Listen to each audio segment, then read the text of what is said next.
Fala pessoal, tudo jóia? Meu nome é Nicolette e eu estou aqui para fazer um tutorial bem rápido aí de como funciona o Timescale DB, falar um pouquinho das características dele e comentar a respeito de como integrar ele com o Telegraph e com uma aplicação .NET. Tá legal? Então assim, vai ser eu vou fazer o possível para que seja bem sucinta essa navegação nos códigos, a validação das métricas que vão chegar no Timescale DB, e vamos montar também um gráfico mostrando, né, como que é feito esse processo, enfim, como que a coisa funciona, beleza? Então, bora lá. Primeira coisa que a gente precisa, eu montei até um DM aqui para a gente seguir. Então, a gente vai criar uma aplicação .NET Core para gerar a primeira métrica. Eu utilizei a ferramenta AppMetrics. Ela é uma biblioteca desenvolvida por um terceiro open source, está disponível no GitHub. E ela tem uma característica muito interessante. Ela separa o produtor da métrica do consumidor da métrica. Então, se eventualmente você começar a gerar as métricas para o Telegraph e eventualmente precisar trocar para um outro componente, você pode fazer isso. É bem bacana esse modelo aí. Tá? Então, a gente precisa dos seguintes pacotes aqui, né? Eu montei uma aplicação .NET, uma aplicação Background Worker, e eu preciso que esses dois pacotes sejam instalados, que é o ASP.NET Core All, que vai ter a infraestrutura de métricas, e aqui está errado, que é a HTTP. Até separei aqui. Deixa eu ver, vamos conferir aqui. Aqui. Então, bacana. Então, eu vou usar o sistema de métrica da métrica root do hosting e vou reportar via HTTP. Eu coloquei esses outros aqui para a gente testar outras alternativas e acabei optando pelo HTTP por ser mais simples, tá? Então, vamos seguir o bootstrap do .NET e depois a gente vai para o Grafana. Então, para criar a aplicação, você pode ir pelo seu Visual Studio ou dar um .NET New Worker. Esse comando vai gerar esse boilerplate de código, vai ter a lista de propriedades, um CSProj sem nada, né? Depois a gente coloca os pacotes, app settings que nós não estamos usando, um programa, uma aplicação e um worker. Eu adaptei o worker para que ele tivesse algumas informações que fossem relevantes para a gente validar se as métricas estão sendo processadas corretamente. Então, coisas que eu fiz aqui, né? Eu coloquei o nome do worker, então eu vou subir 4 workers diferentes, e eu criei uma dimensão na métrica que corresponde a um número randômico entre 0 e 2, que vai gerar dimensões diferentes para a gente poder plotar no Grafana. Assim que nós avançarmos nesse tutorial, eu devo demonstrar para vocês como que esses dados são gravados e como que nós fazemos o plot desses gráficos no Grafana. Tá? Então vamos lá. Então, a primeira coisa é executar essa função aqui, que é o configure metrics with defaults. Ela basicamente vai injetar para a aplicação o iMetrics root e vai criar uma infraestrutura de métricas. Então, a ideia é que a partir da hora que eu for gerar métrica, eu vou chamar esse iMetric roots, ou vou gravar essa métrica em algum lugar, e ele vai ser enviado para um outro lugar. Lembra que eu falei do modelo produtor-consumidor? Tá? Então, no caso aqui, o produtor é a aplicação que gera métrica e o consumidor, vamos utilizar uma URL que eu vou mostrar em seguida, e ela é exposta pelo Telegraph. Para quem não conhece o Telegraph, eu não vou entrar em muitos detalhes aqui, mas ele é basicamente uma forma de você agregar produtores de mensagens a um outro consumidor. Então, no caso do Telegraph, ele chama de input-output. Então, as métricas vão entrar por aqui, por esse endereço, e vão ser enviadas a um outro local. No caso, ele vai ser enviado ao banco TimescaleDB. Eu já vou entrar na configuração dele, tá? Então, eu vou configurar minha métrica para que ele jogue nesse lugar. Eu criei também uma melhoria, digamos assim, para que o nome da tabela ela ficasse um pouquinho mais simples. Quando o Telegraph for gerar, quando a ppmetrics gera métrica, ele coloca o nome da métrica como nome da tabela. E no default, na configuração default dele, ele coloca 2 underlines aqui. Eu fiquei incomodado com isso e resolvi colocar com um underline só, tá? Vão ter cenários que talvez façam sentido, onde eu não quero que tenha o contexto. Já vou entrar nesse detalhe também. Eu só quero o nome da métrica. Então, por exemplo, eu tenho aplicações que, para mim, vão estar em databases ou em esquemas diferentes e eu não preciso separar pelo contexto. Então, só vai ter, por exemplo, o nome da métrica. Tá? Em seguida, eu coloco esse useMetrics. Esse useMetrics, apesar de não ser obrigatório, ele é usado para que você consiga usar essas métricas no ASP.NET Core. Então, por exemplo, se eu tivesse uma API aqui, eu poderia receber essas métricas na API, fazer middleware em cima dela e etc. Tá? Aí, como eu disse, eu coloquei 4 workers, coloquei o nome deles, worker 1, 2, 3, 4. Já vou mostrar para vocês aqui como que ele fica. E você tem o log aqui para minimum, mas também não tem muito galho aqui, tá? Vamos deixar rodando a aplicação para ele ir gerando as métricas. Agora eu vou mostrar como que a métrica é criada e como é publicada a métrica, tá? Aqui eu acabei tirando esse caminho daqui. Eu tirei coisa que eu não devia. Vamos voltar lá. Leia-me. InfluxDB. Vou colocar de volta. Só o statusd que eu não preciso. Vamos lá. Deixa eu colocar no layer também aqui. Só para ficar claro, esse documento vai ficar disponível no GitHub.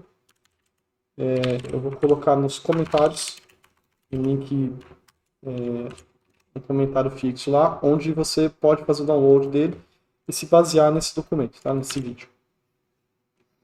Então, vamos voltar aqui. Então, eu tenho o worker. Então, eu crio aqui uma métrica estática e explicando como que é a métrica. Então, qual que é o nome da métrica, em qual contexto que ele vai executar, que é o que eu tinha comentado aqui, né? Quando a gente coloca no program, esse contexto é exatamente esse contexto. E esse metric name é exatamente esse name. E aqui, esses detalhes que estão aqui, eles têm relação em como vai aparecer lá no TimescaleDB a informação de que tipo de métrica está sendo contada aqui. Então, por exemplo, a gente pode fazer com que, com base nessa métrica, o Grafana mostre de forma diferente. Então, por exemplo, aqui, ao invés de calls, eu poderia colocar bytes. Então, eu saberia lá no Grafana que o tipo de medida que eu tenho que apresentar lá é em número de bytes. Ao invés de, por exemplo, número de chamadas. E aí a formatação do Grafana vai mostrar kilobits por segundo, kilobytes por segundo, ou no caso aqui, por minuto, né? Então, por exemplo. E por ele ser um timer, eu também tenho uma duração. Então, por exemplo, eu quero contar o número de execuções de um determinado comando e quanto tempo ele levou. Então eu uso o timer. Se eu quisesse só fazer o counter, só contar, eu poderia usar o counter options. E ele não tem o timer, só vai ter o contador. No caso aqui, não vale muito a pena a gente separar hora contar contador, hora contar timer, porque na maioria das vezes as aplicações querem saber o número de requests que aconteceram e qual o tempo médio daquelas chamadas. Tá? Eu sempre uso dessa forma. E aí vem um conceito interessante desse modelo de métrica, que é as dimensões que essas métricas vão ser apresentadas. No meu exemplo, como eu tenho workers diferentes, eu quero ter métricas separadas por workers. Então eu quero saber para o worker 1 quanto tempo levou, para o worker 2 quanto tempo levou. E assim sucessivamente. E eu também preciso ter essa distribuição. Tempo que essa distribuição eu só coloquei para a gente conseguir olhar e metrificar com informações diferentes. Mas aqui poderia ser qual que é o resultado HTTP, o status code, por exemplo. Ou qual que é o host do e-mail dele, ou qual que é o código de área do telefone do cliente. Eu poderia separar dessa forma, tá? E aí, o que a gente faz aqui? Na hora de medir, a gente vai pegar o iMetrics root e medir o timer aqui. Esse using, ele serve justamente para contar tudo que está... o quanto tempo a métrica levou dentro do escopo desse using. Aqui o escopo não tá claro, porque ele está no modelo C# 8. Mas eu poderia fazer assim, ó, using. Vamos supor que eu tenha mais de uma métrica aqui. Então, no meu exemplo aqui, eu vou criar um timer que vai contar o número de execuções nesse contexto para esse worker, para esse area code, por exemplo. Tá? E aí, dentro desse using, ele vai gravar quanto tempo levou. No caso aqui, como está um valor fixo, ele vai levar sempre 100 milis, tá? Mas, só para exemplificar aqui. Então, ok. Aí, o segundo ponto. Ele vai jogar para o HTTP. Ele vai fazer o flush a cada 60 segundos. Então, ele vai acumular esses contadores. E depois de 60 segundos, ele vai mandar para o Telegraph através dessa URL. E aí a gente vai lá no Telegraph rapidinho para entender como que é o modelo, tá? Telegraph. Então eu tenho um agente, onde eu coloco as configurações. Eu posso colocar tags que são globais. Então, por exemplo, eu tenho um ambiente da Amazon que tem vários sites rodando, a sua aplicação rodando em vários sites. Então eu poderia, na hora de atualizar o Telegraph, ou na hora de gerar a configuração dele, utilizar a região, por exemplo. Ou se eu estou num ambiente on-premises, em qual data center que aquela aplicação está rodando. Então eu posso colocar tags que são padrão e que a aplicação que está gerando a métrica não precisa ter conhecimento. Tudo varia de caso a caso. Então tem cenários onde isso faz sentido e tem cenários onde a aplicação pode descobrir em qual site que ela está rodando. Tá? Aí nós temos aqui uma configuração que é a configuração do agente, de quanto em quanto tempo ele vai pegar as métricas que estão no input e jogar para os outputs. Esse flush também tem relação com eles. Então, quando você modifica esses dois valores, eles acabam rodando em conjunto. Esse round interval ele serve para você arredondar os tempos, né? Nesse caso, a gente não está usando, porque quem faz o arredondamento desses tempos é a própria métrica, é o próprio appmetrics. Aí aqui a gente tem a quantidade de métricas que vão ser gravadas ao mesmo tempo. Ok? E aqui a gente tem quantas métricas vão ficar em memória até que ele comece a evitar receber métricas. Então, por exemplo, eu tenho um sistema muito cheio, ou então eu tenho um banco de dados que não está dando conta de gravar a métrica, esse buffer vai acabar aumentando e aí o software ele vai começar a dropar essas métricas novas que forem entrando.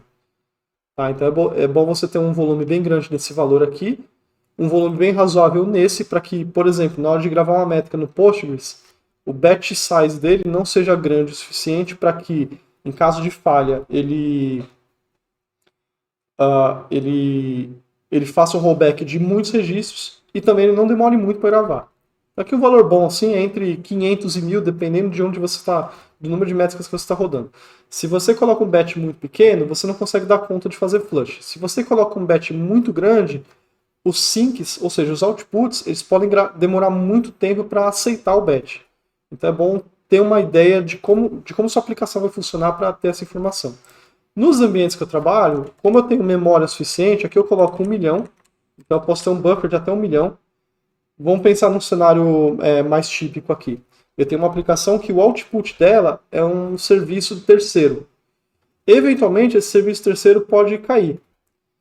E aí eu não quero perder as métricas. Então eu coloco um buffer grande para em casos como esse, quando esse tipo de caso acontecer, eu tenha um buffer suficiente para que esse serviço terceiro possa ser restaurado e eu não perca essas métricas, tá bom?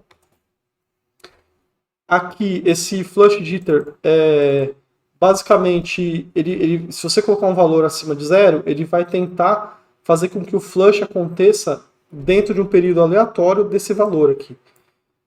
Para que, por exemplo, eu não tenha um volume muito grande de métricas caindo no mesmo lugar. Enfim, ele faz um processo para que o flush seja distribuído entre alguns tempos aí.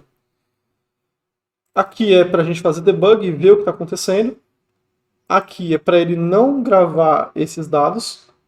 Em produção, obviamente, esses valores vão estar falso e true, né, para que ele não mostre esses dados. Aqui é o hostname. Se você preencher esse valor, ele vai gravar esse hostname no lugar do hostname da aplicação.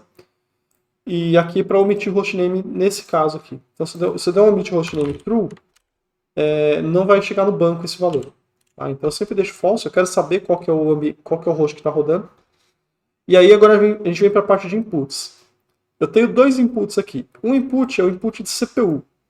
Então, esse é um exemplo, tá? Eu quero gravar no Telegraph qual o consumo de CPU da máquina.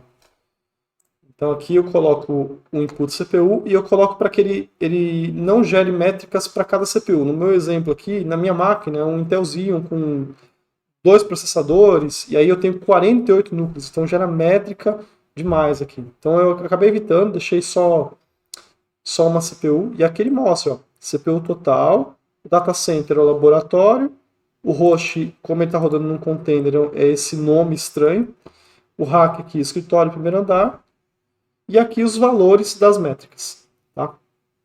São esses valores aqui. Para quem não conhece, esse protocolo é o protocolo Influx Line Protocol. Ele consiste em ter algumas informações, né? Então tem CPU, que é o nome da métrica. Aí aqui nós temos as dimensões. Ops, peraí que eu escolhi aqui tudo aqui. Aqui eu tenho as dimensões que vão até aqui, ó. Aí depois eu tenho um espaço e os valores. Dentro de uma métrica, eu posso ter vários valores além do count. Posso ter outras informações. No appmetrics, eu não consegui identificar uma forma de colocar outros valores e somar isso daí. Por exemplo, eu tenho um número de... Vamos pensar no caso hipotético, tá? Eu tenho um HTTP client, eu quero contar o número de requests e o número de retries dentro da métrica. No appmetrics eu não encontrei uma forma de fazer isso. Provavelmente deve ter, mas para fim de demonstração do timescale DB com essa integração, não entra no caso aqui. Tá? E o último valor do Line Protocol é o tempo em milissegundos que aquele evento aconteceu. Isso é importante porque se você omitir, ele pega o now, e se você não omitir, você pode fazer um replay. Imagina que eu pudesse gravar esses dados aqui em arquivo. E eventualmente eu quisesse pegar esse dado e jogar para outro lugar, para esse outro lugar carregar isso daí num banco. Então, se eu tenho o timestamp, eu consigo trazer do passado para frente. Tá? E esse daqui é o valor, é meio que o valor padrão aqui. Então, eu acho que já resolve. Aí eu tenho um segundo input, que é o listener, o HTTP listener. Então eu digo para ele qual que é o endereço que ele vai ouvir e em qual path que ele vai ouvir. Bem simples. E a aplicação vai gerar nesse lugar um HTTP post com os dados desse request. Tá? E aí vem a parte importante, que é a parte da saída. Então aqui no caso eu coloquei dois outputs. O output file, que mostra para mim no stdout a métrica. Tá? Por exemplo aqui. E eu tenho um outro output que é o do Postgres. Então aqui no caso eu digo qual que é o host, qual que é o usuário e senha e qual que é o banco de dados. E aí nem todos os bancos têm, mas no caso de Postgres nós temos o database e o schema. O único database pode ter vários esquemas. Então eu tenho um banco aqui, o banco principal, e eu estou gravando nesse exemplo no schema metrics qual que é a métrica que está sendo gerada. Tá bom? Para tudo isso funcionar e tornar muito mais fácil o trabalho, eu usei um Docker Compose. No Docker Compose nós temos o Grafana, que eu expus na porta 3000. Nós temos o Telegraph, que eu expus na porta, só o HTTP, na porta 8086. E o Timescale DB, que eu expus na porta 5432. E o Timescale DB, que eu expus na porta 5432. E aí, como as aplicações... E aí, como as aplicações elas estão dentro de um único network, exceto a aplicação .NET, então a nomenclatura deles não precisa saber o IP, né? Isso daí já faz parte do próprio Docker. Então eu sempre referencio, no caso do Docker Compose, o nome do serviço ao invés do IP. Então, por exemplo, aqui eu tenho o Timescale DB e no meu Telegraph eu tenho o nome do host. Ok? Depois a gente vai entrar no Grafana. Então, dito isso, a gente vai avaliar aqui, a aplicação já está rodando, a gente vai avaliar quais são as métricas que foram geradas e nós vamos ver lá em seguida no Timescale DB. Então, no exemplo aqui, a gente tem um Worker Execution. O que me parece é que ele não criou mais de um worker. Por quê? Eu só tenho um Worker Executions aqui, tá vendo? Worker Execution, que foi aplicativo, cadê o worker? O nome do worker. Env, unit calls, unit duration, unit rate, worker 1. Nós não temos o seu, temos o worker 1 aqui também. Então a gente vai parar a aplicação. Eu vou só reiniciar aqui o serviço do OmenSharp para ele resolver essas questões aqui. Esse hosted service não rolou.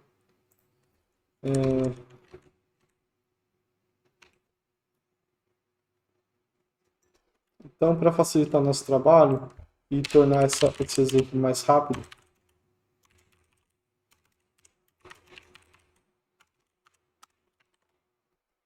nós vamos fazer uma manutenção bem simples aqui.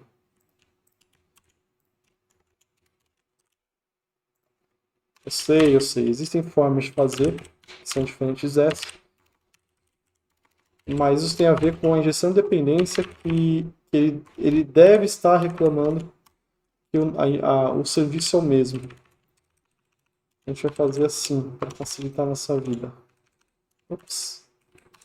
Worker 1, Worker 2, aqui, Worker 1,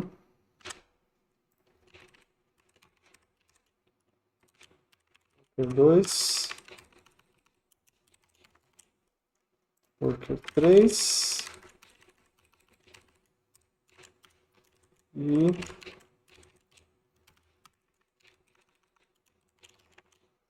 Worker 4.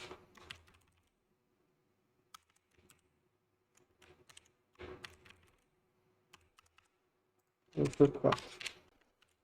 Aqui eu torno abstrato e a gente injeta lá os serviços. Abstract, yes. Aqui. Worker 1. Worker 3, Worker 4.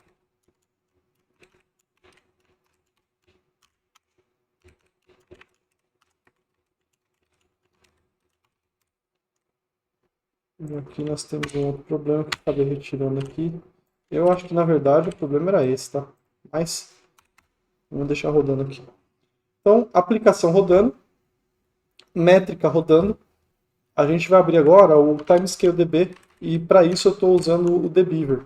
O dbeaver ele serve para acessar o banco de dados e fazer query e avaliar, né, o status das tabelas, enfim. E ele tem o mesmo conceito, tá? Existe uma conexão. Você diz qual que é o entry point dela, qual que é o usuário e qual que é a senha. E aí você vai ter acesso às tabelas. No caso aqui, eu já tenho a tabela, onde a aplicação já está rodando. E a gente vai olhar a tabela de CPU primeiro, para entender como que é a estrutura dela. Tá? Então, no caso da CPU, eu tenho quando aconteceu, qual que é a CPU, qual que é o data center, qual que é o host. Tudo isso aqui, esses 4 itens aqui que são texto, eles são dimensões. E daqui para frente, eles são métricas, tá bom? Então, no caso da métrica de CPU, eu tenho qual que é a CPU, em qual data center, qual que é o host, qual que é o rack, quanto de CPU E aí isso aí são detalhes de implementação, de como a CPU é separada, né? Então aqui eu estou dizendo quanto tempo que a CPU tá parada, quanto tempo ela ficou parada esperando requisições de I/O, interruption request, IONICE, soft-IRC, still e usage system. São são essas métricas aqui. Não vou entrar em detalhes nas métricas. O que me interessa aqui são as métricas dos meus workers. A gente vai lá, vamos olhar as métricas do worker. Então aqui eu tenho uma lista de métricas com a data. Aqui você vê que ele não fez ele não faz ele não separa o intervalo, né? Então ele tem o valor aqui a cada minuto. Qual que é a aplicação, qual que é o data center, qual que é esse env. Esse env, se eu não me engano, é colocado pelo próprio appmetrics. Tá? Não é controlado pela gente, pelo desenvolvedor. Esses valores 1 aqui e 0 são justamente esses valores aqui, ó. Esse random match aqui. Então pode ter de 0, 1, 0 a 1. Aqui é o host, aqui que é o tipo de métrica, qual que é o RAG, qual que é o servidor, qual que é a unidade, o tipo de duração, o tempo o intervalo, né, para cada gravação desse dado, o número de vezes que esse evento aconteceu. Aqui, se eu não me engano, é um histograma. E aqui é o número de vezes que aconteceu. Aí aqui, o que acontece? O próprio appmetrics, ele calcula alguns valores. Aqui, esses valores aqui, esses valores mediana, mínima e etc., são os tempos que levou para executar. Tá bom? E aí, cadê o worker? O worker ele foi parar aqui no fundo, porque eu coloquei esse worker só no final. Então eu já tinha criado a tabela com um worker só, e eu estava rodando, não tinha essa métrica, não tinha essa dimensão, e eventualmente eu coloquei essa dimensão e coloquei mais 3 workers. Quando a tabela já existe, o Telegraph faz automaticamente a criação de novas colunas quando elas forem necessárias. Porém, tem um pequeno problema. Se, por exemplo, o Telegraph já está rodando e eu apago a tabela, ele não cria a tabela de novo, tá? Ele só vai criar da primeira vez. Mas as alterações da tabela ele vai executar todas as vezes. E aí agora, tendo os dados, a gente já consegue validar no dashboard como que esses gráficos vão aparecer, tá? Então aqui, ó, são as execuções do worker. Como você pode ver, a gente já estava rodando isso aqui há algum tempo. Em algum momento foram colocados mais workers, e aí eu descrevi, eu tenho um gráfico plotando por worker e por distribuição quantas vezes eles foram chamados. Tá? E aí, como que é a query desse negócio aqui? Né? É absurdamente simples. Nós temos aqui, eu separo o meu tempo em buckets de 5 minutos, para que eu não tenha um valor muito gigantesco, né? Se eu colocar um tempo muito curto, olha o que acontece. E eu não quero isso, eu quero contar para cada 5 minutos. Eu tenho o número de chamadas aqui que eu uso a coluna count meter, e eu agrupo por worker, por execution distribution e pelo worker. Está aqui. E automaticamente, obviamente, eu tenho que ordenar pelo tempo. Tá? Então ele ordena por tempo, por ser um time series, e ele agrupa depois pelos outros valores. Tá? Esse time bucket é do Postgres. Existem outros bancos de dados que possuem um processo parecido com esse. E esse time filter é do Grafana. Tá? E aí, olha só, quando eu executo esse cara, ele aparece por worker, deixa eu colocar a legenda aqui, o chip, por worker, quantas executou. Mas ficou um negócio muito estranho aqui, né? Porque o nome da métrica ficou meio que um JSON, então ele fica meio esquisito de entender. O que a gente vai fazer aqui? A gente vai transformar. Primeiro, eu não vou agrupar pela distribuição. Para mim, nesse caso, não faz sentido ter essa distribuição, então eu vou ordenar só pelos workers. Então, eu tiro a distribuição e tiro o agrupamento. Tá? Aqui. E aí eu executo. Ops. É verdade, porque eu mudei aqui, então tem que ser 3. Ok. E agora sim, ficou muito mais simples. É, nesse intervalo aqui, todos os workers já estavam rodando, tá vendo? Já ficou mais bonitinho. Tem um totocalls worker. Mas eu posso renomear isso daqui. Eu posso vir aqui e fazer um regex. Rename by regex. Então eu sei que é total calls, aí worker 1. E eu só coloco assim. Aí minha legenda aqui eu coloco uma tabela, coloco o total de execuções que aconteceram para aquele dia. E aí eu posso vir aqui na unidade e escolher como que eu quero que apareça a unidade. No caso aqui fica mais bonitinho fazer dessa forma. Beleza? Então, essa é a primeira parte do processo de métrica que sai do aplicativo, vai para o Telegraph, do Telegraph vai para o banco de dados. Eu usei o Timescale DB por conta de custo, ele é mais barato no sentido de deployment do que os modelos que funcionam no cloud, como o TimeStream, o Stackdriver do Google, o próprio CloudWatch. Você pode fazer também pelo CloudWatch. Você pode configurar no Telegraph para que ele jogue essas métricas para esses serviços. Mas o Timescale DB, para mim, nesse sentido, foi o mais barato, digamos assim, né? Em algum momento nós testamos o TimeStream no nosso ambiente de produção e o problema do TimeStream não é o consumo de dados, e sim as queries do dashboard. E apesar de parecer simples aqui, em uma aplicação convencional, nós temos cerca de 10 dashboards, 10 métricas, 10 gráficos desses, e temos métricas, ou melhor, temos alertas que ficam rodando essas queries a cada, por exemplo, 10 minutos. E ao longo do tempo, esse custo de execução das queries acaba elevando muito o custo do TimeStream. Optamos por esse caso aqui. A parte 2 desse tutorial vai falar um pouquinho sobre o Timescale DB com os hypertables, que nada mais são do que uma forma de separar o table space, os dados da tabela, de forma que elas possam ser eliminadas com base no tempo e de que elas possam ser compactadas ao longo do tempo. Por exemplo, a métrica que me importa nesse momento é a métrica do dia. Passou 7 dias, até 7 dias, por exemplo, depende, lógico, da aplicação, eu quero armazenar, mas eu não quero que ela fique disponível 100% do tempo para mim. Então eu compacto ela. Caso eu precise fazer um select, né, avaliar essas métricas no passado, eu sou penalizado com o tempo de descompactação desse dado. Por outro lado, o consumo de recurso de storage fica absurdamente pequeno. Porque agora eu não preciso mais eu não preciso desse dado aberto. Então, é uma forma de você reduzir custos na sua operação. E também vou falar um pouquinho do Continuous Aggregation, que também é uma forma de você reduzir o custo.